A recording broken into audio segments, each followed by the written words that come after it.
Welcome back to the show, everybody. We got a great one for you today. Hang on to your hat. This is going to be a good one. And if you've seen some of this information, I'll encourage you right now on the front end. Stay with me till the end. You won't believe where we're going today. Let's talk about it. Ripple, RippleNet, IMF, SDR, XRP, central banks, and their fates are intertwined. And an announcement in the next 30 to 60 days from CEO JP Terriot from Uphold that may just blow all of our minds. Let's roll that beautiful intro. Here we go. This is Digital Perspectives with Brad Kimes. Subscribe for new content notifications. Now, here's Brad Kimes. Come on in.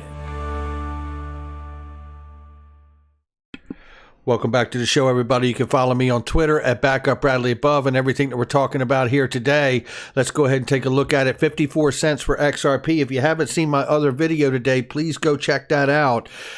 Credible Crypto, huge following, big technical analyst in this space, talking about getting above the 56 cent range is the next resistance level here for us. And if we can get above that, we could eventually see 8-time rally on the price of XRP, taking us to a new all-time high of $4 plus. Make sure you check out that video. Now, let's go ahead and take a look at this video because I want to start right here before we get into some massive information. And this is massive information as well. You're getting ready to see JP Terriot remind you in 1 minute exchange here that Uphold has an 80% better chance of connecting with a 100 million user platform, and it will be in the next 30 to 60 days. Let him tell you right here. Listen to this. Something we plan on duplicating into other in-game economies. But again, the infrastructure that allows that from a regulatory point of view, from a compliance point of view, from all the underlying piping and cement connecting to legacy money systems like US or European banking, that's what we have and deploy.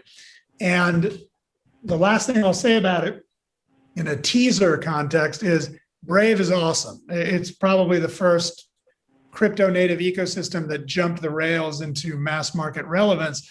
Coil is awesome. InView is awesome. Global ID is awesome. Link2 is awesome. But none of them are 100 million customer a year mega brands. And listen to this.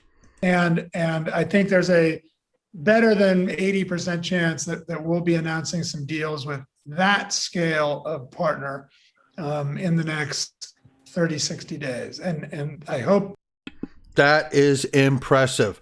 In the next 30 to 60 days, Uphold could be announcing 100 million user brand-like companies or a company coming together with Uphold. This is why I tell you about Link2. Yes, you have to be an accredited investor, but the reality is if you are, Uphold is right here, private equity available. Here's the other part to this. If you're not accredited, Link2 is an amazing company, and they have ExamFM, which can prepare you to take the Series 65 if you don't meet the requirements to be accredited. You can study your butt off, and in just a couple of weeks, you could be accredited, and no longer is that door closed to you. That's the kind of people that are at Link2. I really, really encourage you to check that out if you're not accredited. And if you are, I think you probably already are checking it out. So there it is. Now, let's set the tone for where we're going here. Ripple, RippleNet, IMF, SDR, XRP, central banks, fates are intertwined. This is Glenn Hutchins talking with Jay Clayton back in 2017, 2018. And they're discussing that they didn't know what XRP was back then, and they were looking for an answer. Listen to this little quick exchange here with Jay Clayton and Glenn Hutchins and what Jay says. Listen to this. Is that we are open to people coming in to see us, engage with us, discuss their particular situation, and work through it with us. And some of the, I will tell you, some of these questions, require a lot of information in order to get to a definitive position. Right. Many are very obvious. I'm selling you my token. I'm going to go off and produce a venture, and hopefully you'll get a return for having purchased that token. And I assume, like at other these situations, having a consistency of message as between the SEC and your investors is probably an important kind of starting point. Yeah. Listen very carefully to this exchange. Let me just say this. We're very, very open to people coming in to see us. But I hope it doesn't come as a surprise that when you tell us about your approach, that what you tell us is the same thing you're telling people who you want to invest in your venture. Okay, so there it is. He's saying, from the SEC's point of view, this is the guy that took the complaint on his last day at the SEC and decided to sue Ripple before leaving. And he's saying, I'm giving it to you, Glenn. You tell me something different that you're telling your investors, SEC's going to have a problem with that. And that's why he sued on the way out the door. This is the complaint. This is what I believe he's referencing. You guys know I've gone over this, but stay with me. We're going to look at some information here that I think really makes the case. It doesn't mean, look, I think the SEC has this wrong. The reality is I see XRP as a currency. I always have. The question is what happens if they actually get their way and rule this and many other digital assets as digital asset securities? And we've gone down that path. But for today, let's just look at it from the SEC angle. Ripple also undertook to achieve its goal of widespread distribution of XRP by exchanging XRP for non-cash consideration, such as labor and market-making services, essentially seigniorage, which is a way to incentivize someone to use this new form of money, this new digital bridge, instead of the old traditional path of payment that you were using previously. And if you should suffer any harm financially from using that new bridge path, essentially, because they have reserves of XRP, they can cover the difference of that spread for that particular customer, let's say a remittance company. Okay, so I believe that's what Jay Clayton is referencing, that what, let's say, retail was informed about is a much different conversation that they were having with the people that they did widespread distribution with for non-cash consideration for their labor or market-making skills, such as remittance companies and so forth and so on and so on. And if these companies sign a contractual agreement that they will be pre-allocated a certain amount of XRP based on the volume that they could bring to the XRP ledger, essentially pushing the price of the token up. I believe this is what they understand at the SEC. I also believe Ripple understands it, because this is why Ripple wants documents concealed. This came out just one day ago because Ripple says clearly right here that they understand that they don't want to reveal how the sausage is made, basically, right? They don't want to have to reveal inside of this that, the way it was made, the way it was developed. I mean, it's down here, written here somewhere. Okay. Ripple's lawyer wrote that the documents reveal how XRP is created and distributed, internal emails, and other confidential knowledge. This, to me, is the rub. This is where the rub is. So then we get into, well, how do we even know that this is a thing? Well, in my eyes, this is where we start to get into the speculative side of it, but this is where I'm sold. And let's go down that path now. This is from last summer, August 2020, and Mickey B. Fresh and myself covered this. Let's start on page 95, right? Or section 95, page 40. Make the point. Let's see.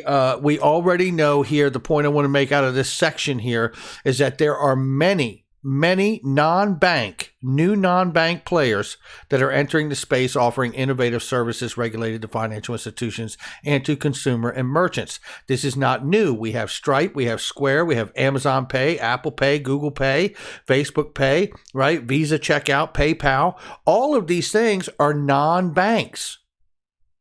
Okay, and it's only getting bigger, and we're seeing newer and more innovative on distributed ledger technology type projects and companies that are constantly evolving now. You look down here a little further here. For example, RippleNet provides the software in the rulebook for a transfer mechanism, whereas financial intermediaries function as nodes and may partake in the consensus mechanism. They're already peeling it back. This is an IMF document as a reminder here. Let's go to the next section I want to talk about, page 43, section 104. Also, network or network-based application service providers such as RippleNet. This is from the IMF last summer. Not subject to the specific regulatory requirements and do not need specific license, right? Looky here, certain new services such as the offering of digital payments networks, RippleNet offers services that are very similar to the ones offered by traditional payment messaging systems without being subject to activity-specific regulation and oversight. MoneyGram was using RippleNet at the time to channel remittance payments. This all comes back to line 82 for non-cash consideration and market-making services. They paid for that deal, did they not? Yes, they did. Now, let's go to page 43. Next step is still page 43, but section 103. And this is where we talk about FSOC that I talk about all the time on this channel, about how FSOC, being a regulatory agency connected directly to the U.S. Treasury, can deem things that are financially or systemically important to the financial system.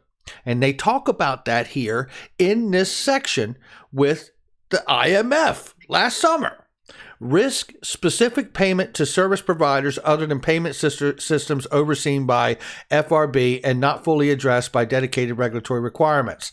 The Money Transmission Act at state level are dating back to the 1970s and designed to protect consumer transactions. If you jump down here, sent remittances, not payment infrastructure like activities such as offered by card payment schemes or certain DLT-based platforms. Card payment schemes are not considered to be retail payment infrastructures and have not been designated as systemically important by FSOC. Despite processing payments with annual values of trillions of dollars through multilateral arrangements based on common rule books, despite Visa considering itself to be a global payment system. They're talking about, this is the IMF, says RippleNet is designed as a wholesale payment system without being subject to payment system specific requirements other than requirements posed by banks. There is, however, some limited scrutiny by FinCEN and the Federal Reserve, which, by the way, recently, just a few months ago, moved to change the definition of money in their agencies to explicitly include convertible virtual currencies as money. Yeah, they did. Now let's go on, because now this just tells you right here how deeply they're breaking down all of this with RippleNet and the use of it for payments, right? Knowing full well that the ultimate end goal is the ledger and the use of XRP as a bridge currency. This PDF is from the IMF. Here is something I covered back last summer in July. This is Bill Huizenga, and he is talking about how upset he is about a $3 trillion giveaway from the for the International Monetary Fund for SDRs. In a second, we're going to talk about the idea that the IMF considered XRP a supranational currency, and there's been many talks about using XRP as the electronic digital version of the SDR. Listen to this clip. And on the House floor, I rise in opposition to the partisan bill we have been debating the past couple of days. Under language inserted at the Rules Committee, the U.S. would direct the International Monetary Fund, the IMF, to lavish $3 trillion on countries around the world. This is a permanent, no-strings-attached liquidity for foreign governments. The Democrats' bill would therefore send at least $20 billion to the world's foremost state sponsor of terrorism, Iran. It means at least $17 billion for the Assad regime in Syria. There's also more than $170 billion for the Chinese Communist Party as it takes over Hong Kong and builds internment camps, and another $75 billion for Russia. Meanwhile, an amendment I offered to prevent Americans' banks from financing Iranians who have been sanctioned for terrorism and human rights abuses wasn't even made in order by the Rules Committee. Strange priorities from the Democrats. It's obscene to attach billions of dollars for China, Russia, and state sponsors of terrorism to legislation that funds our military. I urge a no vote on this bill, and I'm going to be voting no. And this is to fund our military, and we are going to be directing the IMF, which, by the way, I had jurisdiction over at one point when I chaired one of the subcommittees on financial services. It's called the Monetary Policy and Trade Subcommittee. And so I'm very familiar with the IMF, very familiar with the good work it does, and very familiar with the bad work that it does. And I'm telling you, directing them to go spend $3 trillion on countries like China and Syria and Russia is lunacy. It's completely nuts. So okay, end of rant. Well, you're getting ready to hear another one because this one's from just a couple days ago, and this is John Kennedy blows up at Janet Yellen, the new U.S. Treasury Secretary, about $1 trillion giveaway loan to the IMF for SDR allocation. Now, all of a sudden, it's not just about the IMF. It's about IMF preparing to launch more SDRs out into the system. Listen to this quick exchange, and it gets hot quick. Secretary Yellen, the Biden administration's plan, and it is your plan, to require the IMF to issue $1 trillion of these SDRs, new SDRs, is going to cost the American taxpayer about $180 billion. Now, your reason for doing that is a good reason. You say you want to help poor countries. But you and I both know that only about 10% of that money is going to go to poor countries. It's not going to help poor countries. It's going to help if they cash in their SDRs. It's going to help China. It's going to help Russia. It's going to help Venezuela. And besides that, under your plan, you're intentionally splitting the plan into two tranches of $500 billion each to avoid having to come before Congress. And I don't understand why it is efficient to charge the American taxpayer $180 billion, all of which we have to borrow, and you say you're doing it to help poor countries, and only 10% is going to poor countries, and even more is going to Russia and to China. I'm sorry, it's not going to cost the taxpayer $180 billion. Sure it is. You're going to have to borrow the money. You don't have the money sitting in a checking account. IMF. They're going to redeem those SDRs, not just the poor countries, but China. There are many countries that can provide hard currencies in return for SDRs, including the United States. Okay, this is the part where Janet Yellen puts forward her half-ass effort to say that there's 5 currencies in the SDR basket that will be available to anybody that takes SDRs when they go to cash in the SDR from the IMF. And she's making a half-ass effort to suggest that maybe those countries may take U.S. dollars, or they may choose one of the other 4 that are available in that SDR basket. I think the reality is that most people are going to go for the U.S. dollar in that basket. Keep listening. If the United States does agree to provide SDRs, it will have to issue treasury bills or debt to do it, but it will also. I rest my case. I'm sorry, but it will also earn interest on any amounts that it converts on behalf of other countries, and it will be essentially a wash. But the money will never be paid back. And it will pay. It does. There is no money to be paid back. Sure. It doesn't matter. The interest that we earn on any excess SDR holdings offsets the cost of issuing treasuries. And it's essentially a wash, she says. Well, here's the deal. Here's how we do that around this neighborhood. If it's a wash, then why are we lending it to them at all? right? If it ends up being net zero at the end of the day, then let's just not do it at all, because it would just be net zero now, right? Yeah, that's that's how the math works at this house. At any rate, I have to give a big shout out to Big Skinny, who sent me this. And listen, if you guys even knew how much Big Skinny and I confer about a lot of these topics that are out here, we just have, I wish at some point we could have like a recorded phone call so I could just share it on the way we break things down. It really is amazing. Shout out to him for that clip. We're not done yet. So we know that the U.S. is absolutely funding the IMF for SDR allocation. This article came out yesterday. Are the fates of Ripple, IMF, 1 year ago. This is May 2020, almost a year ago to the day, I meant to say. Are the fates of Ripple, IMF, and central banks intertwined? Almost a year-old article, but it comes down here, and this is what I wanted to show you here. This is from a former PDF of the IMF, where they break down digital fiat currency has all the beneficial characteristics of physical currency.